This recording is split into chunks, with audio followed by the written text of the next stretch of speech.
पश्चिम में क्या स्थिति आप देख रहे हैं उमेश श्रीवास्तव, अस्पतालों की क्या स्थिति है?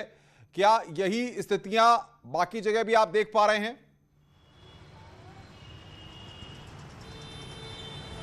जी हां, देखिए बीते 24 घंटे के दौरान मेरठ में कोरोना के 1634 नए केस रिपोर्ट हुए हैं। बीते 24 घंटे के दौरान मेरठ में कोरोना के 2 और मौतें हो गई हैं। यहां कोरोना से कुल मरने वालों का आंकड़ा 435 पहुंच चुका है।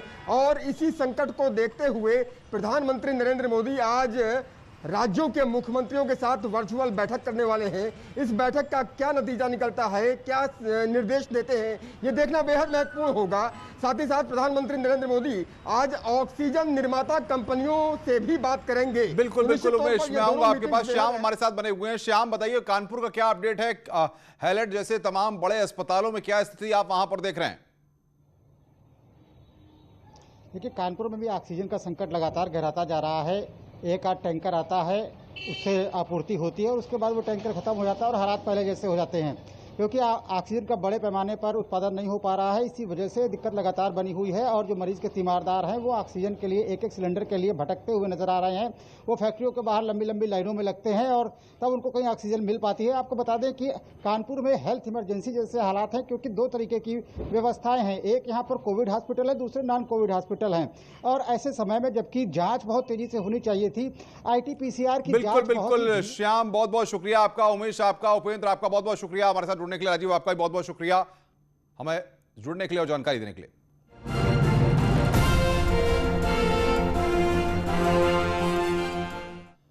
देश में कई अस्पतालों में ऑक्सीजन की कमी की खबरों के बीच सेना और एयरफोर्स ने अब मोर्चा संभाल लिया है। सेना और एयरफोर्स के हेलीकॉप्टर ऑक्सीजन के खाली टैंकरों को वहां पहुंचा रहे हैं, जहां से उनमें ऑक्सीजन भरकर देश के अलग अलग हिस्सों में भेजी जानी है। इसका सबसे बड़ा फायदा यह होगा कि ऑक्सीजन की सप्लाई में जहां भी 15 से 20 घंटे लग रहे थे, वहीं अब ऑक्सीजन के टैंकर प्लांट से बड़े अस्पतालों तक काफी कम समय में पहुंच रहे हैं। इससे लोगों में एक उम्मीद की किरण जगी है। अभी कई जगह से ऑक्सीजन की कमी से मरीजों की मौत की खबरें आ रही थी।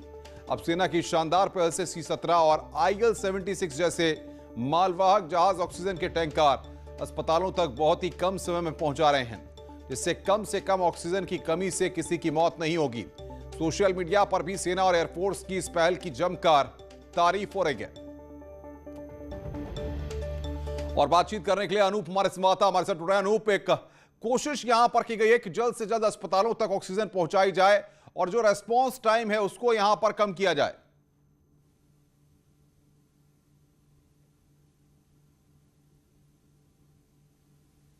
बता दूं कि जिस तरीके से पिछले 2 दिनों में हमने देखा कि कई अस्पतालों से ये शिकायत की गई कि ऑक्सीजन की कमी है, इसको लेकर प्रधानमंत्री नरेंद्र मोदी पूरी तरह से एक्शन मोड में हैं।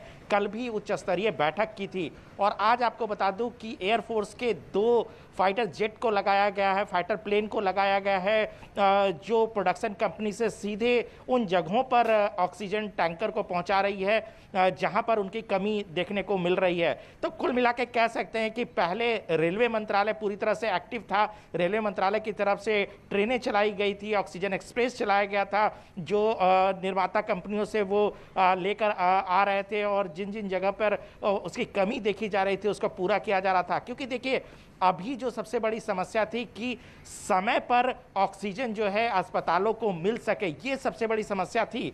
और जिस तरीके से अगर सड़क के माध्यम से लाया जाता तो उसमें देरी हो रही थी। कुछ दिन पहले जो ऑक्सीजन निर्माता कंपनियां हैं वो ये भी कह रही थी कि जो किसान जगह जगह पर आंदोलन कर रहे हैं उससे भी देरी हो रही है। तो इन तमाम चीज़ों को देखते हुए केंद्र की सरकार जो है पूरी तरह से एक्शन मोड में है। एयरफोर्स को लगाया गया है, ट्रेनों से ऑक्सीजन लाया जा रहा है, ट्रक से और सड़क माध्यम से लाया ही जा रहा है। यानी कुल मिलाकर सरकार की कोशिश है कि किसी भी तरीके से ऑक्सीजन की कमी जो है अस्पतालों को ना झेलना पड़े। बिल्कुल अनूप, आगे भी हम आपसे अपडेट लेते रहेंगे। बहुत बहुत शुक्रिया। अनूप गुप्ता हमारे साथ जुड़े हुए थे, जो तमाम अपडेट्स हमें दे रहे थे। तो सेना ने यहां पर मोर्चा संभाल लिया। ऑक्सीजन के टैंकर जहाज पहुंचा रहे हैं। यह तस्वीर इस वक्त हम आपकी स्क्रीन पर दिखा रहे हैं। मालवाहक जहाज से ऑक्सीजन की सप्लाई यहां पर की जा रही है। उनके जरिए टैंकरों को लाया जा रहा है। खाली टैंकर ऑक्सीजन प्लांट तक पहुंच रहे हैं। सड़क के रास्ते टैंकर जाने का बचेगा वक्त। अब ये एक्सक्लूसिव तस्वीरें इस वक्त आपकी स्क्रीन पर।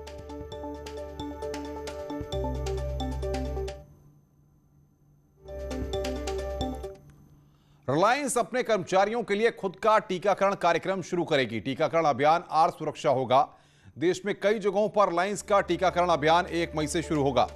18 साल से ऊपर के सभी लोगों का टीकाकरण होगा। रिलायंस के कर्मचारियों के लिए यह आर सुरक्षा कार्यक्रम यहां पर शुरू किया जा रहा है, जिसके जरिए कर्मचारियों के लिए टीकाकरण का कार्यक्रम, रिलायंस के कर्मचारियों के लिए एक कार्यक्रम यहां पर शुरू किया जा रहा है। टीकाकरण अभियान आर सुरक्षा, बाकायदा इसका नाम दिया गया है, जो शुरू होगा और देश में कई जगहों पर यह टीकाकरण का अभियान चलेगा। 1 मई से आर सुरक्षा का कार्यक्रम शुरू होगा। तो बड़ी खबर इस वक्त यह है कि रिलायंस का टीकाकरण का कार्यक्रम 1 मई से शुरू होने जा रहा है। इसका नाम आर सुरक्षा दिया गया है। रिलायंस के कर्मचारियों के लिए एक कार्यक्रम है जिसमें उनको और उनके परिवार के लोगों को टीकाकरण होगा। 18 साल से ऊपर के सभी लोगों का टीकाकरण इस दौरान किया जाएगा। तो 1 मई से रिलायंस का टीकाकरण शुरू होने वाला है। ये बड़ी बातें हम आपको बता रहे हैं। 1 मई से 18 साल से ऊपर के जो कर्मचारी हैं, जो लोग हैं, उनको यहां पर सरकार ने अनुमति दी है और ऐसे में रिलायंस यानी कि आरआईएल भी अपना टीकाकरण कार्यक्रम आर सुरक्षा लेकर के आ रहा है और इसके जरिए रिलायंस में काम करने वाले कर्मचारियों के लिए ये कार्यक्रम होगा और उनके लिए टीकाकरण अभियान की शुरुआत की जाएगी। देश में कई जगहों पर यह टीकाकरण का अभियान चलाया जाएगा।